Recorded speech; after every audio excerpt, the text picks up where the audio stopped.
California leads the nation in the development of renewable energy, but few projects are actually underway. Bureaucracy, environmental concerns, and neighborhood complaints have slowed the process. In tonight's Assignment 7, Dan Ashley has a case in point.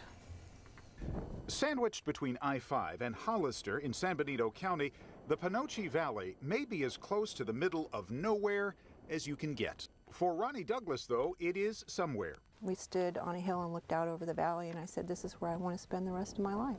This valley could one day provide enough electricity to power 315,000 homes across the state. It never occurred to me that it might be in view of two-story solar panels. It has 90% of the solar of the Mojave Desert. Michael Peterson is with SolarGen.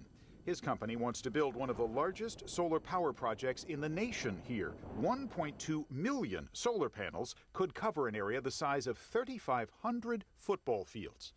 It's perfect for solar.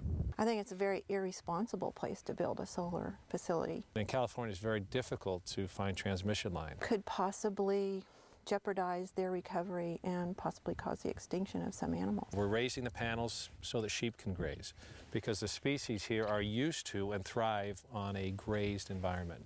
Debates like this one are being played out around California as more and more companies try to build new power facilities, and Californians weigh the benefits of green power against the impact on open spaces. It's very difficult to build any structure on land in California.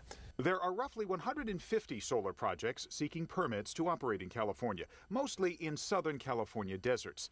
Stringent environmental reviews, political wrangling, and lengthy permitting processes are keeping many companies from breaking ground. In the Mojave Desert, one company had to scrap plans for a plant because of concerns about endangered squirrel habitat. Another had to reduce the size of its plant because it might disturb desert tortoise. Then there are arguments over what should be off-limits altogether. California Senator Dianne Feinstein has introduced legislation that establishes national monuments in the area. The solar industry says the federal government historically has been slow to embrace large-scale solar projects. There are actually 0 solar projects on any public lands in the country right now. And to put that in perspective, over the last 2 decades, 74,000 permits have been issued for oil and gas projects. California, however, has laid out the welcome mat for renewable energy.